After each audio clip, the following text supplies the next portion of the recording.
Welcome to the Lounge Lizards podcast. It's so good to have you here. It's a leisure and lifestyle podcast founded on our love of premium cigars, as well as whiskey, travel, food, work, and whatever else we feel like getting into. My name is Gizmo, and tonight I'm joined by Rooster, Puba, Senator, and Pagoda. And our plan is to smoke a cigar, drink some wine, talk about life, and of course, have some laughs. So take this as your 48th official invitation to join us and become a card-carrying lounge lizard. Plan to meet us here once a week. We're going to smoke a Cuban cigar tonight, share our thoughts on it, and give you our formal lizard rating. We do a deep dive on all things Romeo. Senator details Stag's Leap's place in Napa history, and we discuss Habanos S.A.'s plan for their portfolio marcas, all among a variety of other things for the next hour.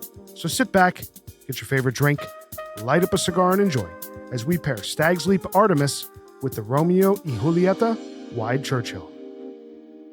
Our first Romeo and Julieta on the pod tonight from Cuba is the very, very popular Wide Churchill, a 55 ring gauge by 5 1/8 inch cigar.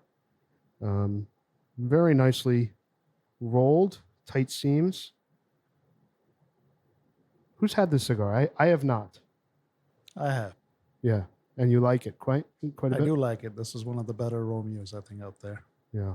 I've always been curious about this because I've had the full-size Churchill. I've had the short Churchill.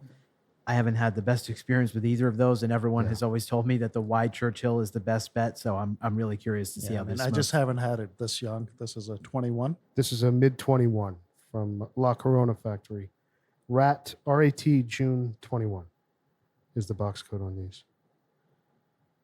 So yeah, I'm interested to see how this goes. I'm hesitant, given I think my and our kind of collective experience with recent Romeos. We could talk about that a little bit, but I'm optimistic, boys.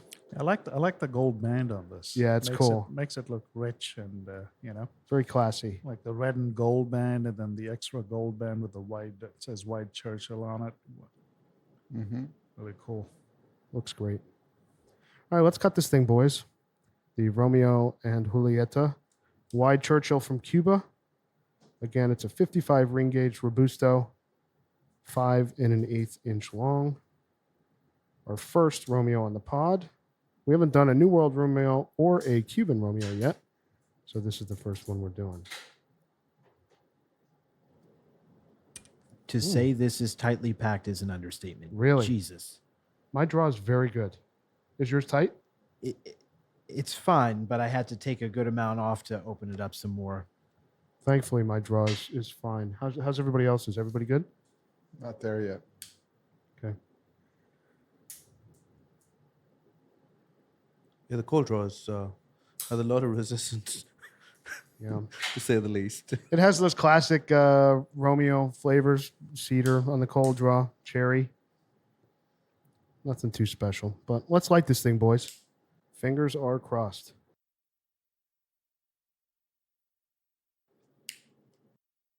So this cigar was originally released in 2010. Again, it's very, very popular. Fairly easy to find. I believe they come in tubes, don't they, too? Yeah. They did it one time. They have a bunch of different packaging. I'll go through that in a sec. I just toasted the shit out of this foot right now. Wow. Just smell right at the burn line.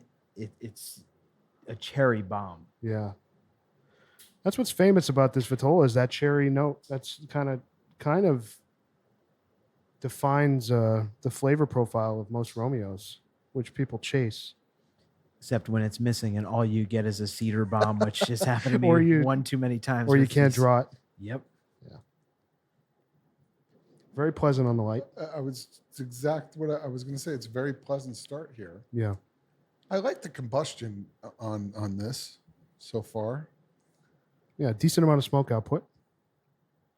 So, Puba, to answer your question, it comes in a dress box of 10 cigars, a dress box of 25 cigars, and also the display box of 15 aluminum tubes, which are the 5 cardboard packs Right. of 3 tubes. And classic Romeo tubo has Yeah. been replaced. You were mentioning the first cigar you ever had was a Churchill and a tubo. Yeah. Which was just the kind of plain silver aluminum with the gold band, correct? Just the gold band. They were I remember it being so good. Yeah. I remember where I smoked it. And I smoked that was a cigar that I gravitated towards. I remember it being at the time being relatively new to cigars at the time. I remember it just being so approachable, that Churchill, and so smokable, and I was surprised at how, you know, that this big cigar was so easy to smoke and so pleasurable. Which it's funny you say that. The way I kind of view R&J as a brand, and it's not a brand that I have a ton of in my humidor. I do think, to their credit, if there's one thing they do well, um, all of their cigars are really approachable, and I think helpful to bring people into the fold of cigars. I mean, Yeah. even when I think of, when I literally had my first few cigars and just some of even the Dominican stuff they make, like that Reserva Real, it's just like a creamy, mild, very easygoing smoke. It's just, I feel like a lot of their stuff. And then when you graduate to the Cuban line, nothing's aggressive, nothing's overly flavorful. It's all just pretty easygoing stuff that I think anyone would find a way to enjoy. Yeah, it's enjoyable in a very kind of mellow way, which if you're into Cubans, you can appreciate, I think, the subtlety of it, because this to me doesn't taste like what was that Cohiba? Was it a Cohiba? What was the one? No, it was the La Cristobal, the San the San Cristobal. the San Cristobal, La Punta. Yeah, that was so flat, Yeah. but like it didn't deliver in like an odd way. Do you know what I mean? It was like just so one dimensional, but I feel like there's something going on here, at least at the light. We'll see how it progresses, but there's something more complex happening. Yeah. The aroma coming out of the cigar is very, Yeah. very, it's like It's a senator and your really point. Yeah. nice. Yeah. Really nice. You guys are on point with that for sure. I love the aroma. I got to say, I'm really, I know we just lit it, but this so far is a pleasant surprise for me. Absolutely. I do. You know what I was curious about, and I did some research. I didn't find much on it. I'm curious why Habanos released this called the Wide Churchill as opposed to a different name for the Vitola. Yeah, like the R&J 54 or something. Exactly. Like, Because they also make a short Churchill. Exactly. And that's the Yeah, same they make question. the white Why, Right. is it the same blend? Why repurpose the Churchill Vitola name if it's not even the same ring gauge? I guess where it would make sense to me is if they kept it the same ring gauge and just shortened it or something like that. To me, that would make sense. But to completely change the ring gauge and have the word Churchill in something that's 54 ring gauge is a little odd. It's possible they ran out of names. I mean, there's so many Vitolas. It's like they have like 20 of them. That, and also, why not just build off the halo of the Churchill? It's an easy out. I mean, look, Habanos S.A isn't exactly, bringing it hard with the creativity in terms of, branding and shit, anymore. Or It's pricing. Like, or pricing for that matter. So, I mean, it's probably someone just made an arbitrary decision without a ton of thought that was put into it, is what my guess would be. I mean, why do they spell connoisseur wrong on the connoisseur A and on the Connie A? And they know it's wrong. They know it's spelled wrong. They're fully aware that it's spelled wrong. It's been widely, but for years and years and years, they just continue. It's like, no, we will, we're going to do it this way. It's like, well, even if they're doing it wrong. The problem is they probably printed a bunch of them and they're like, we're not going to fix the spelling area until we go through all of everything we've printed. No, it's been this way forever. I think since the beginning, they've spelled it wrong. Wow. It's not like it was right and then they made a mistake, stuck with the mistake. It's just been spelled wrong forever. That's Habanos for you. Cuba being Cuba. I wonder how difficult it is to source goods in Cuba as well, right? That's a good point, Talk too. about the supply constraints. Yeah. I like your reasoning. If this keeps up like this is a pretty good cigar, man. This is really good. I don't love the ring gauge. I don't love 55 ring gauge cigars, but it's really performing well so far. Yeah, my draw is a little tight. A little tight. I'm almost contemplating upon using the perfect draw on this. Yeah. Luckily, this just draws well enough, but man, it's a tightly packed. I mean, even the weight of Yeah, this it's cigar. dense. packed. Yeah. It's very dense. Yeah. Getting some like woody notes, like a little bit of, I don't know, like dried fruit, leather. Yeah, definitely a lot of cedar, which is classic for Romeo, but Like as a first cigar of the day, right now, the way this is performing, or of the first cigar of the evening, like before you have a ton of food in your stomach or something, like this totally, like I think I mentioned it before, and I think there was a consensus, like when you smoke a cigar and you get that feeling, you're like, okay, like it starts to relax you immediately. I got that with this. I was like, kind of like, okay, ease back in my seat a little bit. Like this is pretty nice. well, it definitely grabbed my attention, and immediately. I mean, we were distracted coming in, getting everything set up, and this is kind of taking my energy, my heart. Like I'm just kind of in the zone now. Yeah. It's definitely brought me there. It feels really light though in flavor profile. It It is. is. Woody, It is. cedarish, Yeah. but light. Woody and light. So the marca Romeo y Julieta was founded, as it says on the band here, in 1875 by an Enosino Alvarez and Manin Garcia, and of course, it's named after the famous Shakespearean tragedy Romeo and Juliet. Ooh. So, Pooba, you said that, and I remember Grinder mentioning it too. Obviously Monte Cristo, some of the other brands and whatnot. Why did the Cuban manufacturers, why did they call their stuff? Because of the lector, I believe, is the rollers when they would be rolling, and this is the late part of, let's call it the late part of the 19th century, early part of the 20th century.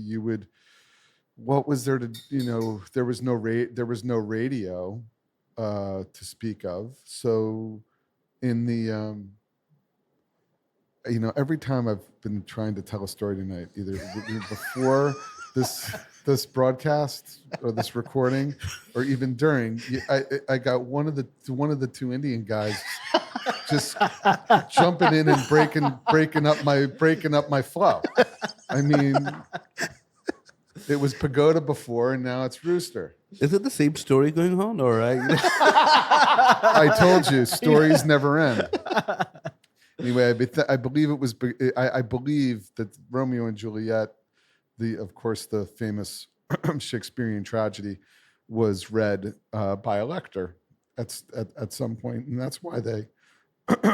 And it was probably a favorite of the rollers, just like the Count of Monte Cristo, and some Romeo and Juliet cigars are tragedies. This one is not. fair enough? There are some tragedies in the line. So I was doing some research about this before the pod tonight. What's cool about the success that this brand has had really came down to the original team that founded it being able to market it so well, and they found exceptionally wealthy people to try the cigars, and then they offered them custom bands.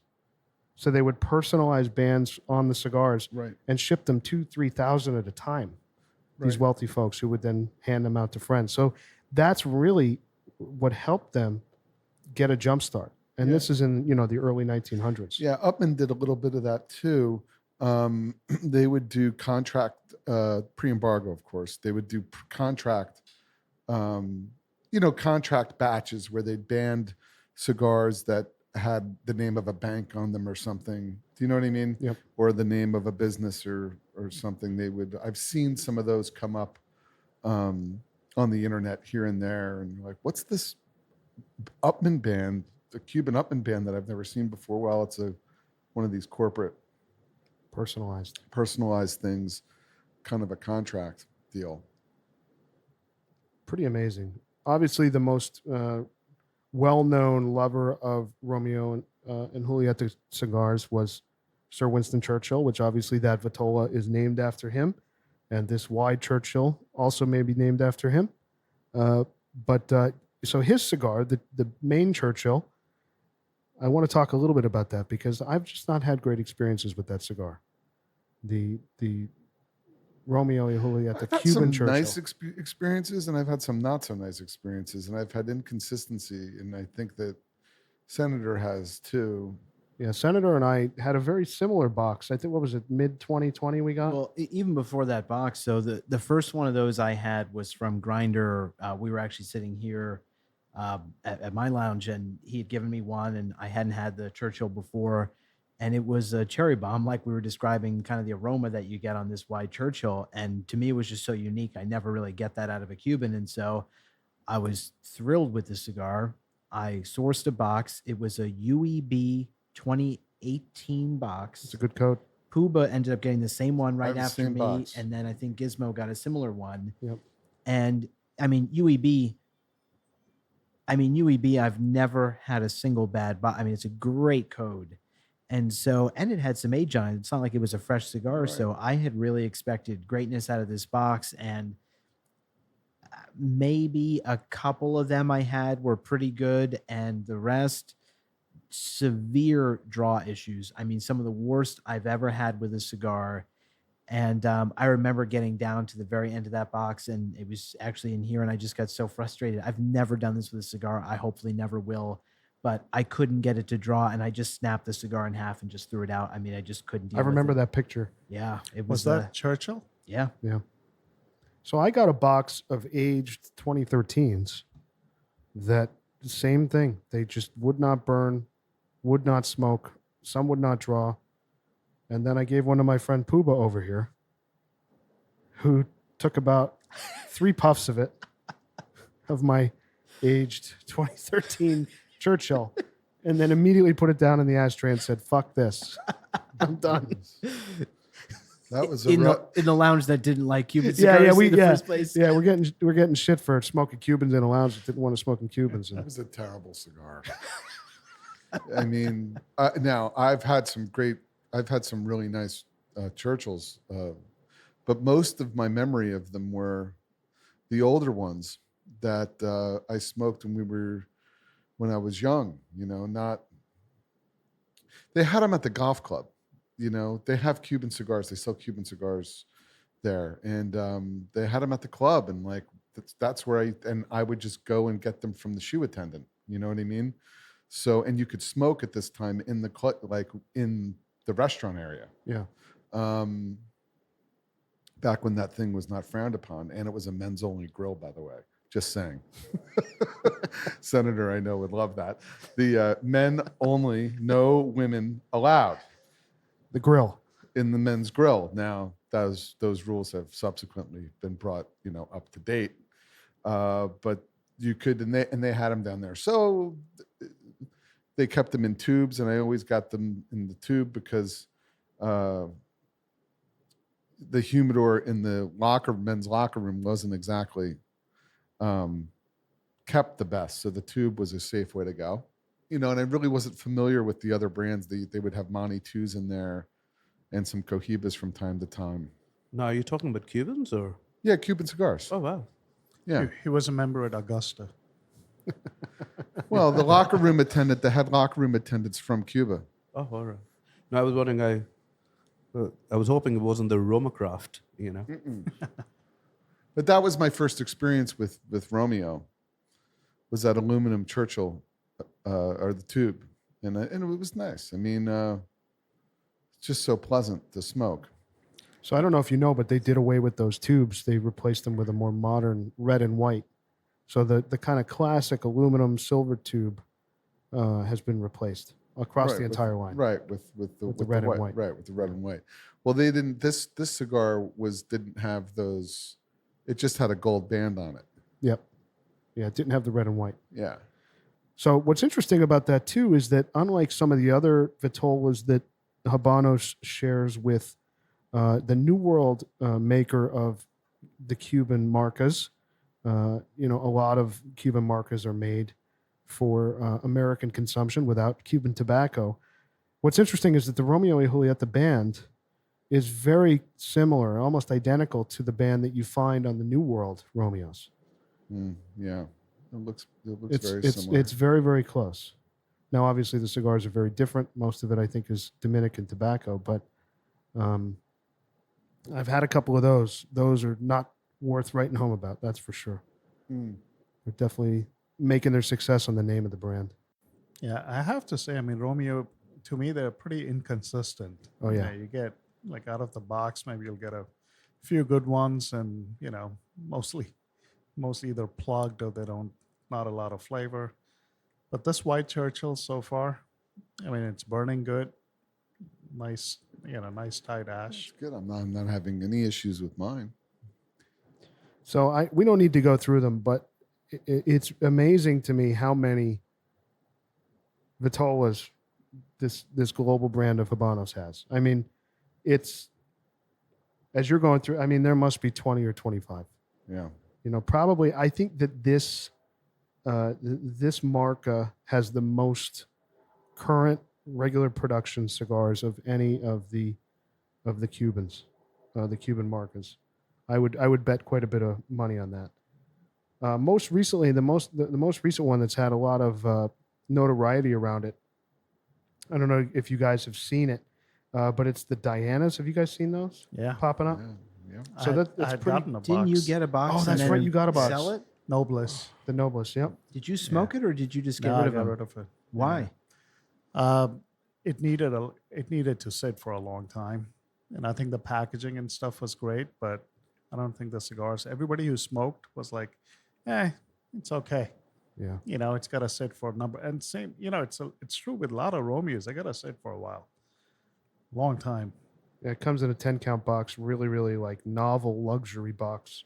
Yeah, I mean It they're comes in. going for a lot of money right A now. lot of money. Yeah. What are they? A cigar? $70 a cigar? No, 80? I when I got it, it was a box of 20. I think there were 3 different sizes. I think it's the Nobles, Hidalgos, Yep. and there's one other one. Dianas, Diana's. Hidalgos, and Nobles. Yeah, I think I got the Nobles, and when I got it, I paid like $450 for a box, and they're going for like $800, $900 Wow. now for. And for $900 for 20 sticks, and you get a set like 5 years. Yeah, not worth it. And especially for a Vitola, or excuse me, a Marca that we've had such hit or miss experiences with. Yeah, Well, did they taste like really fresh? I never tried it. Oh, So I just moved the box. got it. But every single review that I have, not a review, but anybody who have, anybody who has posted a review, they've all said it needs to sit for a while. So, boys, let's talk about our wine pairing tonight. The Stag's Leap Artemis. Stag's Leap Artemis. What's the year on this, Puba? Do you know? It's 2019. 2019. So I drink a lot of this wine. I really like Artemis. I'm not a wine connoisseur like Senator, so I'm not going to take the lead on this discussion, but I do like it quite a bit. I think it's a great staple. I was actually really glad when Puba picked this up, given the cigar's got some fruit forward notes. We're talking about cherry. I feel like if there's a stick that pairs well with wine, this is probably, toward the top of that list. Stag's Leap is just, I think, just has probably one of the coolest brand histories of any vineyard in all of Napa. And I say that because they're famous for, in 1976, their wine beat the top French Bordeaux in the 1976 Judgment of Paris, which is what put Napa on the map, and Stag's Leap as a district within Napa. So they arguably are responsible for, Napa's surge into the global wine market. So I think they'll always they've cemented their place in kind of wine history. And I think the stuff they make today is still pretty good. The funniest part, I think, of the story with them is just the name. I think for so many years, we've consumed this, and then there's that white label Stag's Leap bottle that we all see. At Similar font. Similar font. You're exactly right. And they're a more accessibly priced. And I think it's easy to assume that maybe the white label is the more accessibly priced, and then their higher end stuff has this sort of beige or tan label, and they've got a whole bunch of different things. But they're actually 2 completely different vineyards. And the story behind this to me is just ridiculous, because I think the legal resolution to this did not achieve what they thought it would, in that basically after Stag's Leap with the apostrophe before the S, what we're drinking, won the Judgment of Paris in 76, it put them on the map. They became all of a sudden this big global name. And this other vineyard that happened to be founded in exactly the same year, also in Stag's Leap, that called itself Stag's Leap, started to benefit from all this fame that this Stag's Leap vineyard was getting. So Stag's Leap that we're drinking with the apostrophe before the S, they sued the other Stag's Leap saying that we want to be the sole, we have the sole claim to this name, and they're benefiting from the fame that we've achieved. The case went all the way up to the California Supreme Court. Wow. Which is crazy, who ruled that since both were founded in the exact same year, and in that year, each produced bottles labeled with that name, neither had a claim to be the first. So the judge thought that if what we're drinking, they put the apostrophe before the S, and the other vineyard put the apostrophe after the S on Stag's, that would sufficiently differentiate the brand so there would be no confusion for the consumer. Right. Which is absolutely so ridiculous. It's totally ridiculous. And the funny thing is that the white label, let's call it apostrophe after the S, is a pretty good wine. It is. And yeah, it's more like $45 a bottle, not 62 like this bottle is, but it's good as well. But it's for the listener, it's great table conversation because everyone knows that, well, not everyone, but most people, if you drink wine at all, even just casually, you have a couple staples on a wine list that you can go to. This is one of them in a restaurant where it's like, if you're faced with, I need something that's serviceable, that's like relatively moderately priced, Stag's Leap, either the white label or separate vineyard, or this Stag's Leap apostrophe before the S, the Artemis, which I think I really like. Either one is a great call for a table of friends. The funny thing is, I assume that there must be so much animosity between these two vineyards because personally, if I owned this vineyard, I'd be really pissed off that you have someone else masquerading with the same name that hasn't achieved the level of fame that we have, that's clearly benefited over years' time from it. Right. But apparently, after the lawsuit was settled, owners of both properties became good friends. And in 1985, they released a vintage of Cab with an equal percentage of grapes from each vineyard. And they named the bottle Accord, like their agreement. Well, you know what? And where was the apostrophe? That's cool. That's a good question, actually. Both winemakers, both vineyards, both makers they make good wine. So they're going to benefit from, it's like they've been putting out the white label stuff. Okay, it's a little bit cheaper. They make, I believe, higher end stuff too, and do limited release things as well. And I think for the region, it just benefits probably, at the end of the day, it probably benefits both of them. And the story makes it so interesting. Like, I'm sure I didn't visit Stag's Leap when I was in Napa years and years ago, but I'm sure people who go and visit the winery, they want to go, well, let's go see both. Totally. Because of it. So the only thing I'll say, I actually don't love that either of them has that name. And I just say that is a region. It's a wine growing district within Napa. I hate that there are times I'll have people over, and I mean, almost any cab that's grown in Stag's Leap, especially in a state-grown Stag's Leap cab, is going to be a fantastic bottle of wine. And there's a zillion vineyards there that make grapes produced in Stag's Leap, and it says, Napa and then Stag's Leap district underneath it. And I'll say to someone like, oh, I've got a great Stag's Leap cab we're going to pair it to. And they're like, oh, Stag's Leap, I love that brand. That's one of my favorite. No. I it's not that brand. I just mean it's the from the one region. with the apostrophe. And so I just don't love that there's that confusion that like they've kind of claimed the whole region when there are actually a zillion vineyards that grow in Stag's Leap. And so I'm not a fan of the confusion. Nonetheless, they make great wine. So hey, like Ricky Bobby says, if you ain't first, you're last. It is interesting, though. Let's say you're the Stag's Leap with the apostrophe before the S that makes the Artemis we're drinking tonight, right? That won the court case and everything. I mean, with how successful they've been, why not try to acquire the other? Like, why not make a move to eliminate the confusion, own the brand name, get the vineyard, get the grapes, get the, like, if it's good enough, why not try to fix it or improve it? It's funny. So each was actually bought by a big conglomerate at some point. So the Stag's Leap with the apostrophe before the S, the one we're drinking, was bought by Chateau Saint Michel and someone. It's like a joint venture. They're huge. They own like a zillion different brands. And then some other holding company I'm not familiar with bought Stag's Leap with the apostrophe after. So each is now actually owned by a huge conglomerate, Got but it. none wanted for some reason to try to acquire both. Yeah, I mean, Is this the wine that we had at that Italian restaurant?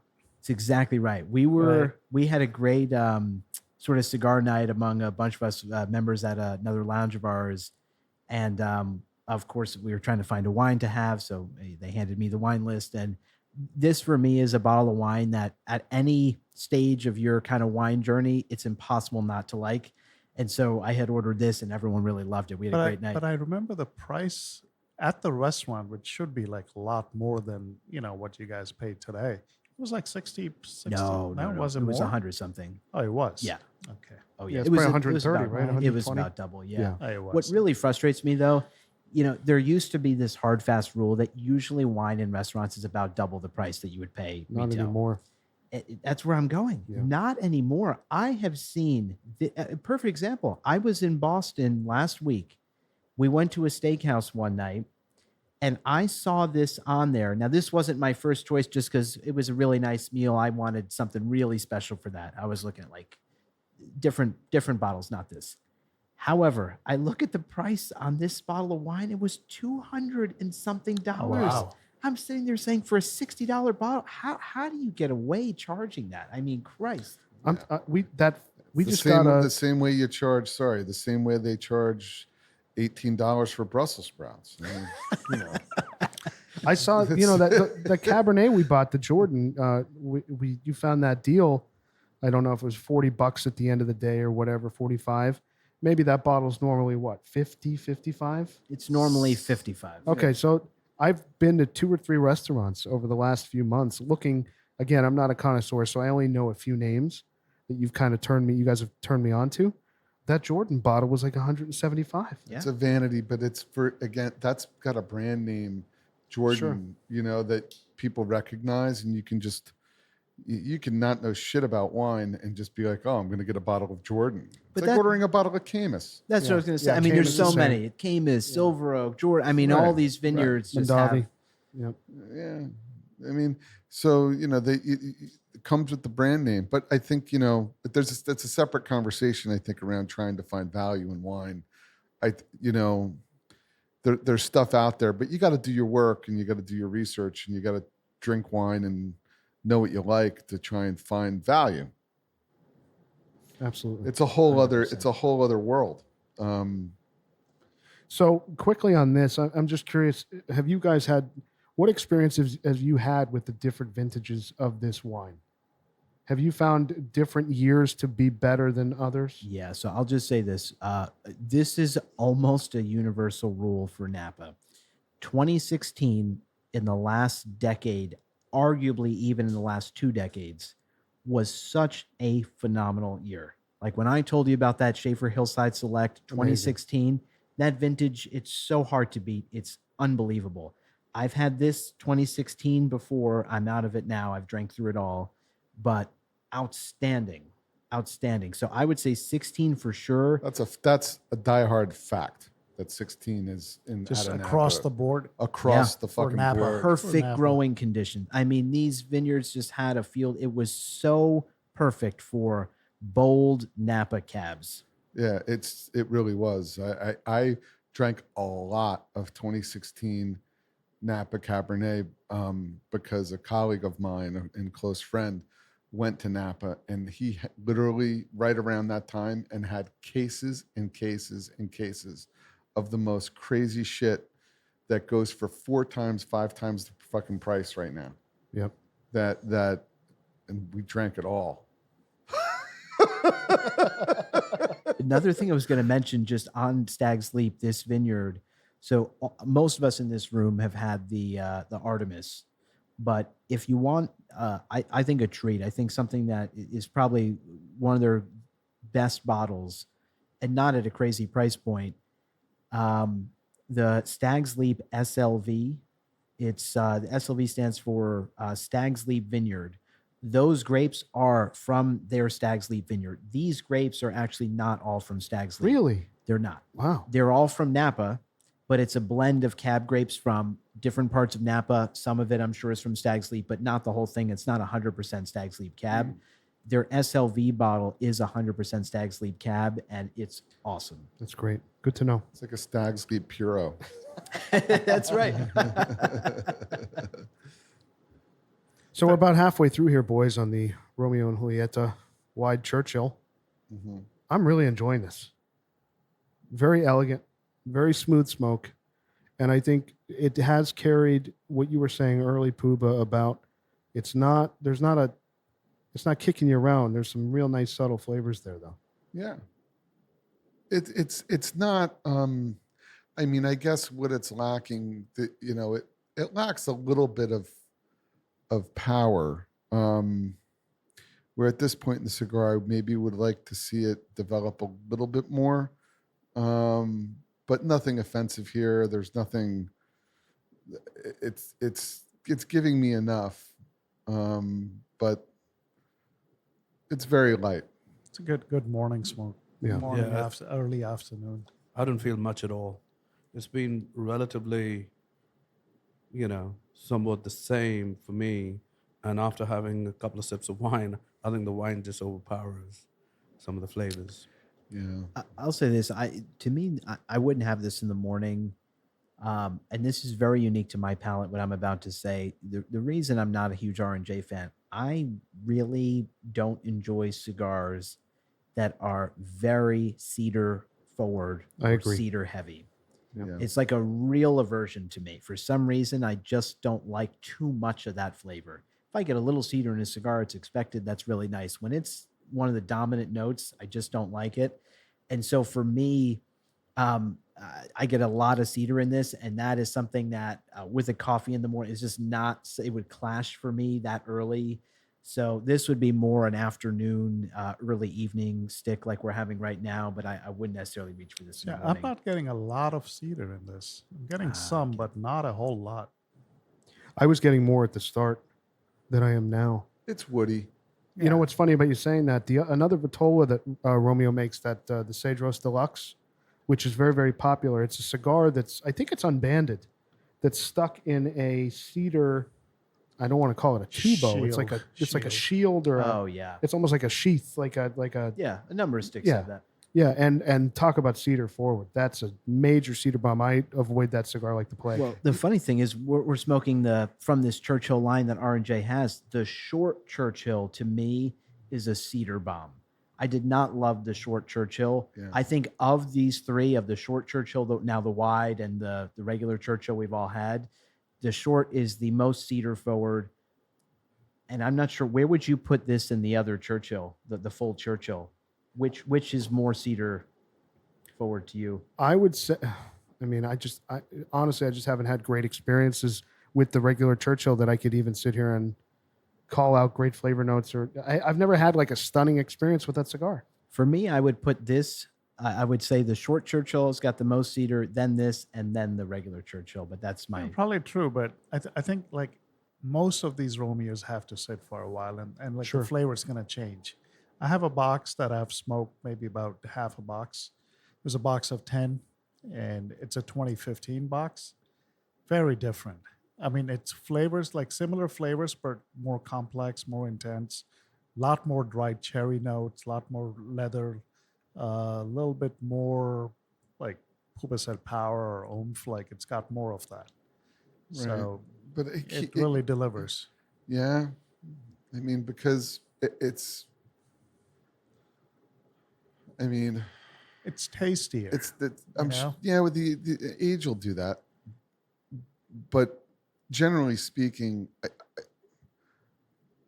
a Romeo always they always want me. They leave me wanting a little bit more. You're kind of saying to yourself, "This isn't previewing to me where 5 years from now it's going to be like turn into something so dynamic that it doesn't have the kind of complexity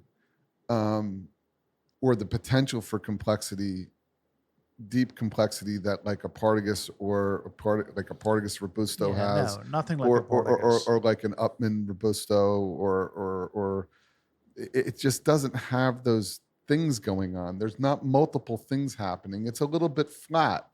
It is. No, it's like the same or similar flavors that you're getting now, but they're a little bit more intense, a little bit more bolder, a little bit deeper. Like like the same similar flavors, but they're just a little deeper. Yeah. But it's not powerful. It's not. It's not like a D4. It's not like an 898. You won't get that. Yeah. I mean, my Epi 2s, I have some aged Epi 2s. They deliver more power than this. More complexity. If we were to, put them head to head, it's a good cigar. I mean, it's really, there's nothing wrong with it, and it's not like an empty suit, like the San Cristobal Right. we La had Punta, was yeah. the La Punta. I mean, punt that thing in the lake. Yeah, it was horrible. Write me personally, Lounge Lizards Pod at what is it? It's At loungelizardspod@gmail.com. Lounge Lizards Pod at Gmail, and you can, if you like the La Punta, Blast 'em. You can blast me, but I'd throw that box in the lake. Yeah, it was not good. So it's not that flat, but it's just kind of a woody. Mine's performed well. See, I would argue that the La Punta, to me, is just a bad cigar. Whereas I just don't think that this sits in really any of our flavor profiles. Maybe if Grinder were here, I think that he would be loving this cigar right now, would be my expectation. I just don't think for the five of us that are here that this is just in our wheelhouse at all. I love the way you said that because I feel the same way. There's nothing wrong with this cigar. I think Puba was saying that as well. It's just not necessarily the ideal flavor profile or an ideal level of flavor or power, whatever It's you want to call not the it. sugar and spice and everything nice that you know what I'm saying? Like it doesn't give you that. Well, I'm being serious. No, I know with you it, are, but it's not like, oh, this has dessert flavors, but it's also got like, ooh, there's some pepper and like, or it doesn't. It's kind of just it's a bit one dimensional from my palate. Agreed. It just doesn't really bring that complexity that I kind of chase, and maybe that's not by the way, and maybe that's too high of an expectation. Maybe this cigar isn't supposed to do that. It's not designed to do that. And there's an audience for this cigar. Yeah. That clearly that makes it as popular as it is. Yeah, I'm sure there is. The only thing, just for me, I'm sad is that for a brand as storied as R&J, I have yet to find a single R&J that I want a box of in my humidor, and it's just And let me add something else here. disappointing. To your point, these cigars are going anywhere between $22 and $28 a cigar. That's outrageous. It's an outrageous for this cigar. I'm going to go so far. Lately. Yeah, Right, well, lately. now, yeah. I mean, Yeah. if somebody listening to this pod is listening to these notes we're calling out saying, that's a cigar I think I want to chase, you're going to pay between, $22, $24, $30 for this thing. Yeah. They used to be like 15. Yeah. Or even less than that. Yeah. I mean, what's sad is I would rather smoke, and I'm picking like as every day a stick as we've reviewed, I would rather smoke that Arturo Fuente signature? the signature That was a great cigar. Well, over this. I Yeah. really would. The I mean, they're Hemingway? both like mild cigars, but I prefer the flavor profile of that far more than I do this. Yeah, it's giving you more. Yep. And it's but again, depending on what you like, maybe more isn't what you want, and if a little bit less is what you want, mine's performed really well. Mine It's too. burned well. The construction was good. The burn was really good. The combustion was perfectly nice. So those things can, it's a good cigar. It just, I need more. Yeah, I agree with you. The only thing I do want to flag, so I agree that it's burned well. The construction looks good. Really good. The only problem I do have, I think the draw is a bit too resistant. And why I'm especially sensitive to this is I think with a 54 ring gauge cigar, it's actually really important that it is not too resistant. Yep. If this were a smaller ring gauge, I could live with that. But when you've got this big ring gauge cigar, I compare this, I think of a QD54, I think of a Partagas E2. Usually the draw on those is very open. Sure. And you're like a chimney. Yeah, you're like a chimney. And also just because it's such a large cigar, that you're drawing from each time, you don't have to be sitting there sucking away at this giant cigar to get it to perform. You're just able to sit back, just, lightly puff on your cigar, and you're just having such a great experience. For me, I'm not enjoying how much I'm having to draw to get combustion. I'm sorry out of this about cigar. that because I didn't have the same experience with my draw. Yeah, my draw is perfect, actually. Interesting. My draw is comparable to it's the same old NE2 story. or QD54. But Exactly. this is the same old story with Goes back Romeo. to the point. Yeah. Inconsistency. I mean, out of the 5 cigars we just Two. smoked, two are good and Yeah. 3 are kind of a little tight. I mean, I'm getting some tunneling, but that could be a condition thing.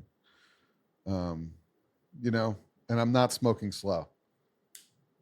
But like the wrapper isn't keeping up with the filler as much as I'd like, but who knows why that is.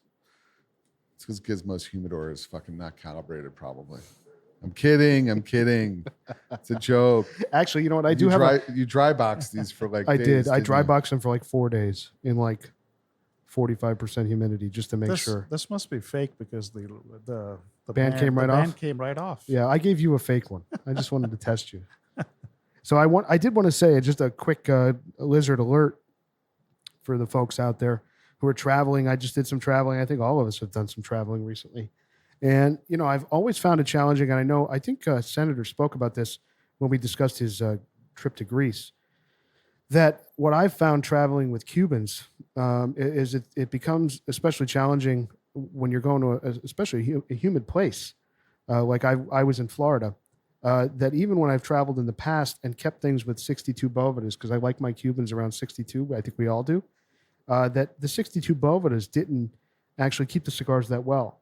So this trip I went and I actually purchased a 4-pack of 58% Bovedas on Amazon. And it was a remarkable difference for me in the experience I had smoking these cigars in Florida outside. Yeah, but the problem is, like, I was in Atlanta and it was so humid outside. Yeah. So no matter what you kept the cigars in your travel humidor or in a bag or whatever, Yeah. when you sit outside, I mean, the cigar just burns weird. Yep. So you're better off smoking like New World, Davidoffs and Padrones that are a little bit less resistant to humidity. Well, Yeah. I was actually going to ask did you also store like New Worlds, like Padrones at that as well? And did those smoke great? Or? No, I also brought my Padrones and whatnot down. Normally I travel with a 65. I traveled with a 62 for my New Worlds, and those smoked brilliantly as well. So obviously I smoked more New Worlds outside than I did Cubans to Rooster's point. But when I went to a lounge that I found there, I went a couple times. I had a RAS, I had 2 D4s, I had a Monte Cristo number 2, and they were performing wonderfully. Whereas in times past, when I've traveled with a 62 or 65, they did not. So I don't know. It just worked a lot better for me traveling with a 58. And I think it's also nice too for folks out there who maybe have a humidor situation that's not that they can't monitor a lot. Maybe they work a lot, they can't watch it. I think dry boxing at 58 is really good too. So if you're planning to smoke, in the upcoming weekend, throw the cigars in a dry box with a 58. I think it's going to really help your humidity situation. So that's just a little lizard alert on my constant pursuit of humidity regulation. Perfection. So the other thing I wanted to ask you guys, I saw that Habanos is going to be taking a look at their, let's call ignored marcas. So marcas like Que D'Orsay, El Rey del Mundo, Vegas Robena, and they're actually going to be starting with Diplomatico. So we're talking about the Vitolas, not the global brands like the one we're smoking now, but not Partagas, Upman, et cetera, that have a ton of Vitolas. We're talking those with the marcas that in the early 2000s, mid 2000, 2010s, had a lot of stuff canceled. They're revisiting those. They're going to be introducing a lot of cigars in the coming years, starting with Diplomatico, I believe, in 2024. So my question to you guys, and I think this is interesting because I'm curious if we have different answers. If you were to pick a couple Vitolas, let's say for Diplomatico, El Rey del Mundo, Vegas Robania. We obviously know what the answer is going to be on that. We discussed it on the Vegas Robania pod with the Classico. But what vitolas would you like to see Habanos introduce on some of these ignored lines? Well, what Two. you, There's two. This is so easy for me. For me, it's very easy. I'm curious if More we're at. Lonsdales and a Churchill. That's Yep. all I want. Absolutely. I agree. I would say Lanceros too. That's a nice to have, but for me, not a need to have. Yeah, I mean, to me, it's like anything in a 46 ring gauge is perfect. And a lot of times, like the Lonsdales or, like an Upland 46. Yep. Just perfect size. Yeah, 46 is great. I like 44 and 42 Yeah. as well. Lonsdale all day. And, we talked about the Churchill, the Romeo Churchill tonight. That's one of 3 Churchills that Habanos has in its regular production right now, alongside the Upman Sir Winston and the Cohiba Esplendido.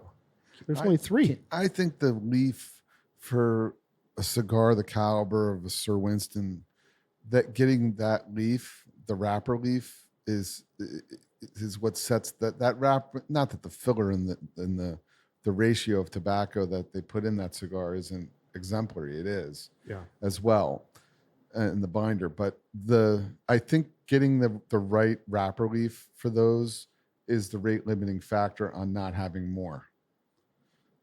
To a certain degree, and rolling them, I believe, in rolling Lonsdales. I think it's probably a little bit more difficult than rolling a Robusto. Maybe that's some of the production factor. There's a production. They only have so much capacity across all the provincial factories and these mother factories.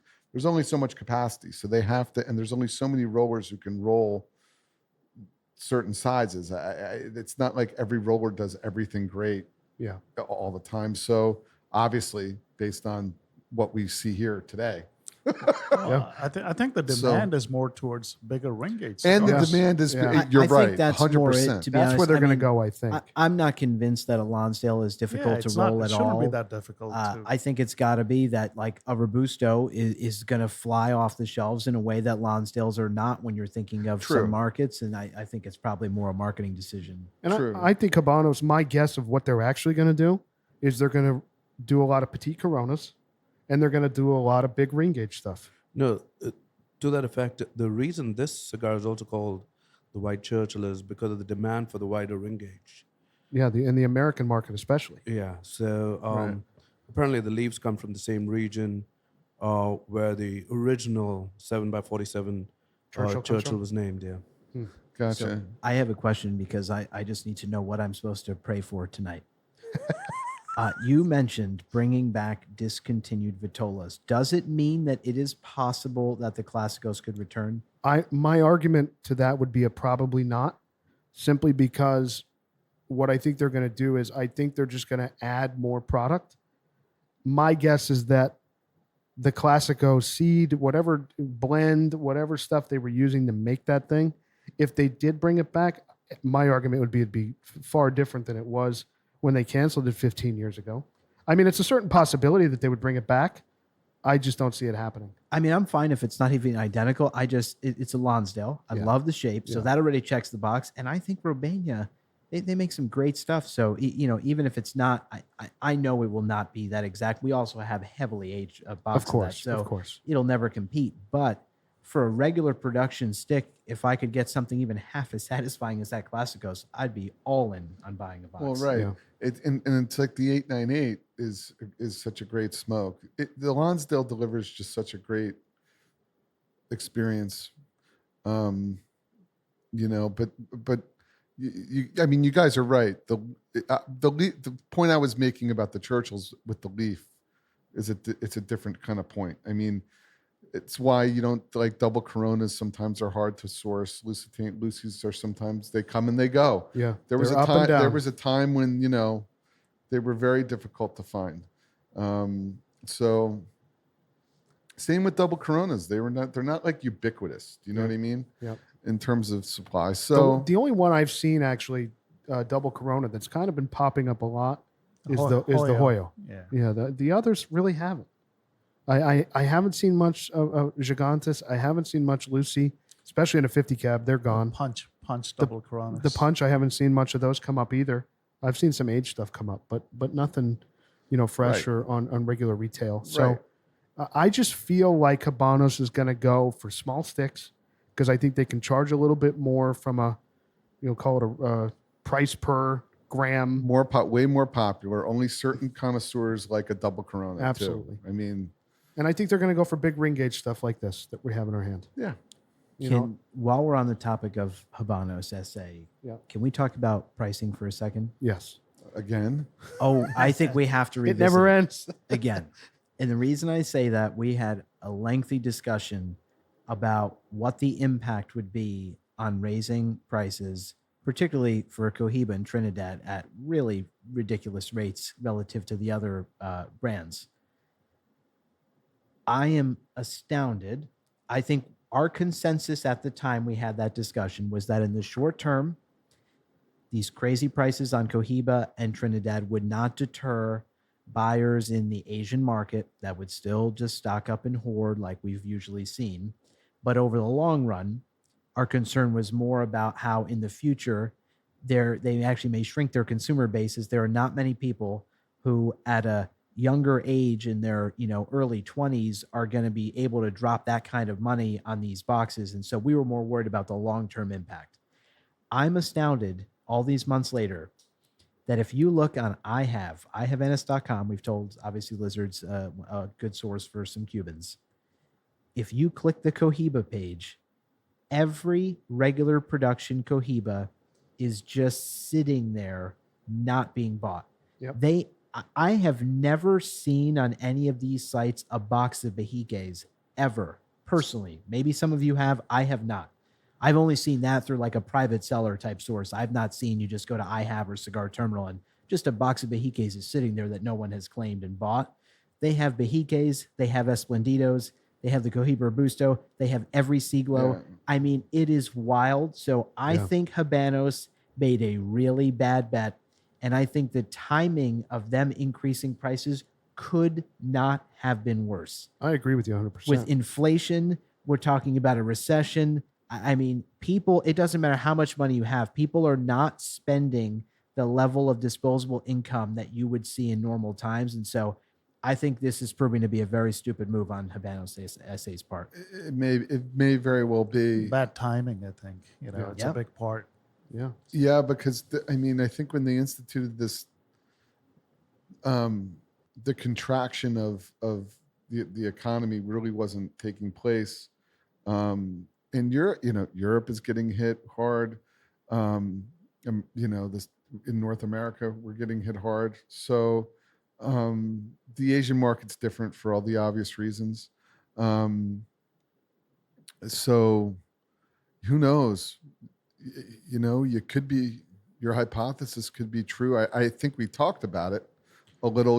That could be a possibility. Is this pricing really going to be sustainable? Good question. Because when you throw the taxes on top in the European market, boy, oh boy, you're talking a crazy multiple. It's obscene. On a box of Cohiba or Trinidad, and they're very, very few people. There's not a lot of people, and we buy a lot of cigars, but there's you buy a $2,300 box of smokes. I mean, how many? No matter who you are, you're kind of saying, am I just going to plow through these like on the daily? Like, are you going to just maybe tuck them away? And plus, a lot of the Cohibas need to lay down for a while to really hit their peak. That's what I was going to say. Spending $28.50 on a box of Churchills from Cohiba that are fresh, that need at least 5 years, maybe arguably 7 or 10, to really reach their maturation, peak potential, right? Their perfect level. That's an obscene number, and it's just not tenable to me. It doesn't work. A lot of guys might buy that box like thinking, oh, it's going to go up in price, and maybe I'll unload that box like in a couple of years. How much more are you going to get for that box? That's right. Exactly. That's right. Exactly. Who's going to pay over $3,000 for the same box? Well, over $3,000. If they had, if they have 5, 6, 7 years of age on it, does that mean the box is going to be $6,000 or Yeah. $5,000? 24 Who the cigars. hell's paying that money? It's like a price of a used car. Yeah, you know. I mean, Right. I say all this because it's genuinely surprised me. I did not expect this to be the case. I Yeah. thought in the short term, there's always a sucker. There would be people who Especially would still, for Bahike. right, Yeah. still people who would scoop these up at these outrageously inflated prices. And the fact that that's not what's happening already, I'm shocked. And I think that that spells trouble. And There's not much more to, they cannot, this isn't sustainable from what I see. Yeah. And we're talking about Cohiba. Let's talk about Trinidad for a second. You're getting a 12 count box of Trinidad Robustos for over $700. Yeah, and I mean, it's crazy. Beat me up for this too. I like Trini as much as the next guy. Of course. I like the Fundy is the Fundador is an amazing cigar. It's undoubtedly it's a superstar. That it goes without saying. The rest of the stuff I really like it better than Cohiba. Beat me up for that too, but it's not that great. Yeah. I Like the agree. Fundy's great, like super duper great. Yeah. Age them, they're super. The whole thing, it's a great cigar. There's no denying it whatsoever. But the other stuff, I mean, is good. But is it Coloniales? Like, how much you gonna pay for that? Right. A I'm Vigia? not gonna You're gonna pay be- $30-$40 for a Colonial. I mean, it's just It's a not worth it. ridiculous. $20 stick. Yeah. Right. Absolutely. know, Absolutely. It's I mean, not- the Vigia, the Reyes is like a $12 stick. Vigia Coloniales, $20 stick. Esmeraldas, maybe a little more, 25. The La Trovas, under 30. Fundies, same thing. Yep. But they're like 3 times the price of Yeah. that right now. Yeah, dude. Like they're not $70. Those No, cigars. they're not. This is lunacy. I am remember. not. They're just not. They're really good, but they're not that good. I remember buying the Fundadoras, if we want to talk about looking back, not that it adds any value here, but I remember buying our boxes of Fundadoras for $5.95. Yeah, keep $600. That in same mind- box now is $16, $17, $1,800. Right. And keep in mind, we were buying, 24 Yeah, sticks 24 that comes counts. in a Fundy box Yep. for under $600. Right Yep. now, you can buy some of these, the Vigia, some of these others, 12 sticks for more than we Yep. paid for that box of Fundies. And a Fundy is a pretty rare cigar. Even in regular production, I'd argue it's right behind the Sir Winston in how often it comes up. It just doesn't.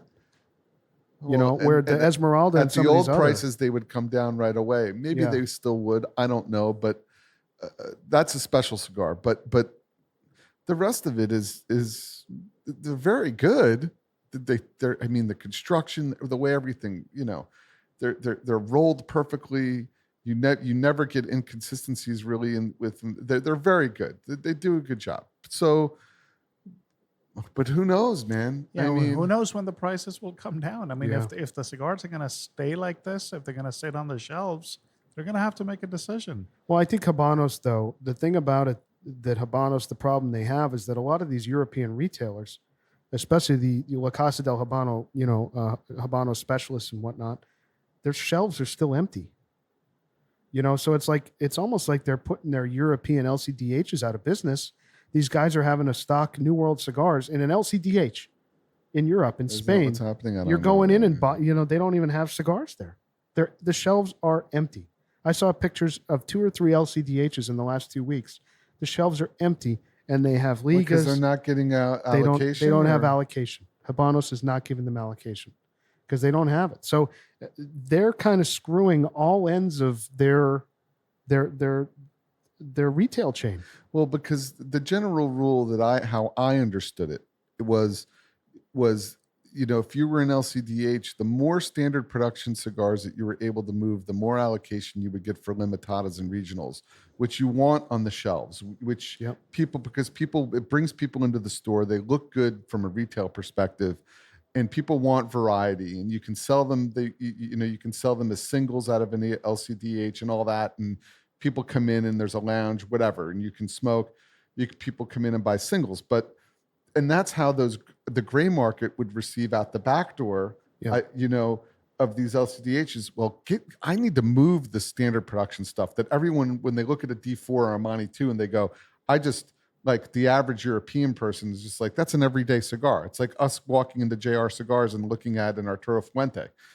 It's kind of to a European. Totally. So they're like, let's just move this stuff. So that's how I have gets it. So in we can, terminal, right, and, in all those places. So Yeah. we can, so they can get more allocation for regionals and limitadas, which is positions their store with more variety where they have so that's how that worked. But I don't know how it's working now and why these shelves are empty. You're saying, I don't know, or at a lot of these places, I don't know why that is and why they're not getting allocation. because they still have a significant there's a backlog of product that is on order that just has not been delivered to these LCDHs. Well, yeah. And I would bet that there's going to be a lot of LCDHs in Europe that are completely closed up over the next 18 to 24 months because they're just not getting product. No, I wouldn't be surprised at all. It's wild, man. So it's interesting. So I guess they're just giving. I don't know why that's happening, but I don't know enough about the distribution dynamics really. Yeah, I Or don't if know. Pacific Cigars getting more allocation to Europe, to Asia. I don't know. I would think that to your point there, I'll give you an example. Friends of Habanos, we get a lot of stuff there. I get a lot of stuff there. They've been getting a lot of Spanish stock that PCC has been acquiring, aged stuff. Right. That the Spaniards don't have stuff on the shelves, and PCC is being able to acquire aged Spanish stock. Interesting. I don't know what's Yeah, going on. Who knows? I don't know. Don't But know. anyway, it's an interesting discussion. Can we talk about Asia for a second? Yeah. Have any of the lizards been to Japan? I have not. I have. My wife have? lived there for a while. Okay. Have you smoked cigars there? No. All right. So I don't know why, but my impression, Japan's on my list at some point. I would like to visit. I have this I view Japanese society as like a very rule-oriented, like very organized society, which for me is probably not conducive to a lot of cigar smoking. The men hump Pikachu dolls and shit like that. I'm not even kidding. They marry like dolls and everything. That's a real thing. You know that, right? We can visit this after, but that's a real thing. What porn site are you? You think I'm kidding? No, they marry real dolls and have like relationships with the inanimate objects. I'm just saying. Oh boy. Okay, it's true. Well, so on Japan, How does that help your point? so for some reason, I have this impression that it would not be a very cigar-friendly place. I was stunned. I had a friend who I haven't spoke to in years randomly send me a photo smoking a cigar with a beautiful glass of scotch. And I can see the cigar, and it's a Monte 2, so I know he's in either Europe or Asia. And I asked him, I'm like, where are you smoking? And he's in Tokyo at the Grand Hyatt, and at the hotel, Wow. they have a cigar lounge. Now, why this is very notable to me, any of the big hotel chains, the Marriott, Bonvoy, they've owned a zillion hotels, the Hilton, Hyatt, all of that, they usually, especially because they're big corporate-owned entities, have extremely strict rules that there is no smoking anywhere on their grounds. I can't believe that at a Grand Hyatt in Tokyo, they have a cigar lounge. And I started searching a little bit of this. There are lots of cigar lounges in Tokyo. So Japan now has really skyrocketed for me on my list. Yeah, I'd love to go there. It sounds really cigar friendly. Yeah, I know the cigarette smoking's big there. Friend of mine works for Mitsubishi Foods, and he for 20 years now, and he's like in management there, and he's dealing with Japanese management, Japanese culture. There's a whole lot of cultural things in terms of just how you greet people, like interesting things. One of the stories he told me was, and I hope I'm getting this right. This is how it goes. So like let's say you're an executive at a company, let's call it Mitsubishi, for example, and you go out to dinner. When you order a bottle of whatever it is, it must be finished it has to be completed. This is the story with my mother-in-law.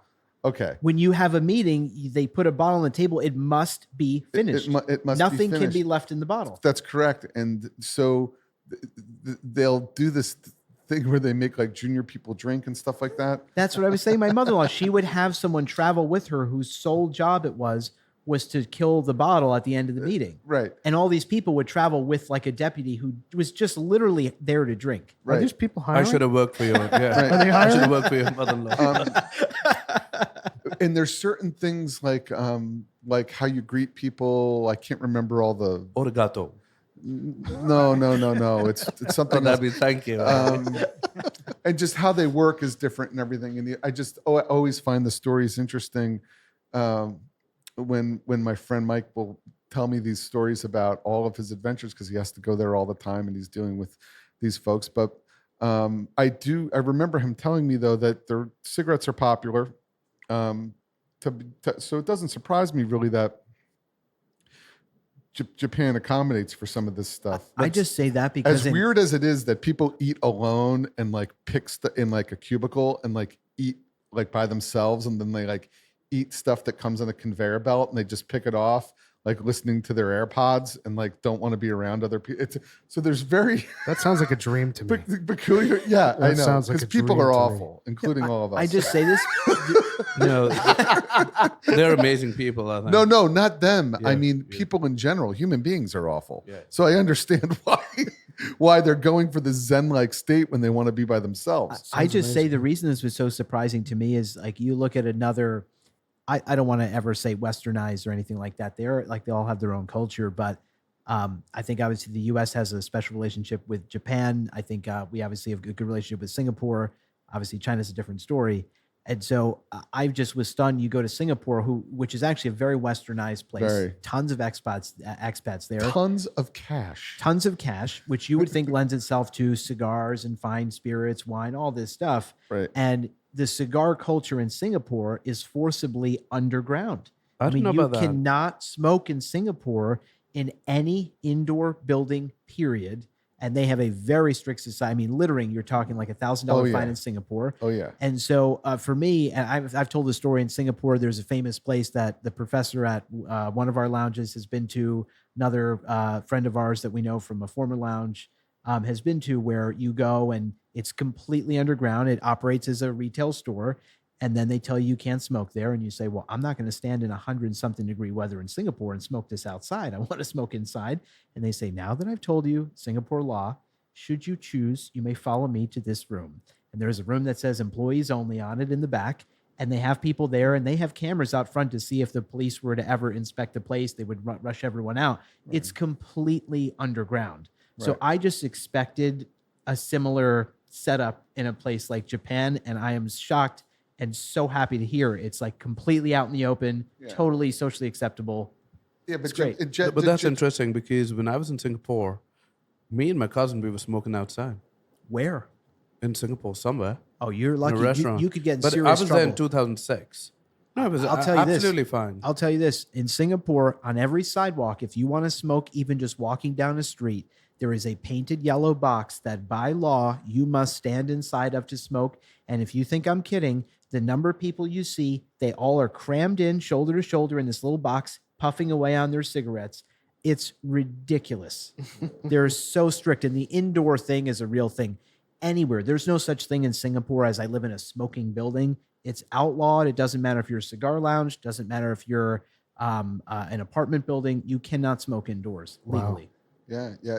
Well, Tokyo is a whole different ball of wax because they party over there. My wife lived there for a period of time, and with her uncle, who's a sommelier, and was working over in Japan, and she stayed there. I think it was for an entire summer. So I don't know if that's living there, but it was a whole summer. And when she would walk down the street, the long blonde hair, 5'11". She said people would come up to her and just touch her hair. Wow. Which I thought was, because it was so odd, like where she was to even someone like that be walking around. And this is when she was in her 20s. So this is a long time ago. But she enjoyed her time over there very, very, very much. I would they love like to go to there. party in Tokyo too. I mean, people that they like to have a good time doing karaoke till 5 a.m. And I think we need a lizard trip there. We Well, can go visit that that'll go. Jiro. we got to go to see the Jiro Jiro sushi joint, sushi man, place, in get a the nice subway meal. station. yeah, Have a cigar. I'm in. I would fly It's a there cool just to place. go there, eat at Jiro, have a cigar, and come home. I would do that flight. That's how much I want to go there. I'm into it. Well, I would do more. Well, but I'm just saying, if I could, I would do anything to go there and have some of that sushi. It's a not cool not place. Singapore though. Yeah. But Yeah. take a No. trip to India. Yeah. There's just like you said, there are a lot of cigar lounges apparently in hotels. So I've heard. Yeah, there are. It's awesome. All right, boys.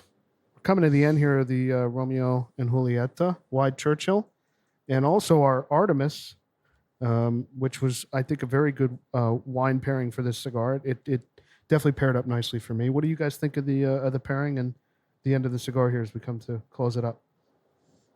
I mean, I like the pairing in terms of the flavor profile. I don't disagree when Pagoda said in some ways it overpowered the cigar. Just this cigar, I think left a lot of us wanting more. So Yeah. I had hoped it would hold up better to a glass of wine. I don't think that's like a really aggressive or high bar for something to be able to hold up to, but it got a little lost sometimes, as you were enjoying the wine. Yeah. I'll say too, to your point, it's making me want to have like a new world, like an exclusivo or something. Like I'm kind of left wanting, like I want to light something up right now, So, all right, let's do a formal liquor rating on the Stag's Leap Artemis. Pagoda, you're first tonight. You're up. On the Artemis, I think it was a 9. Okay. I really enjoyed it. Excellent. Yeah. Senator, I'm also at a 9. I'm at an 8.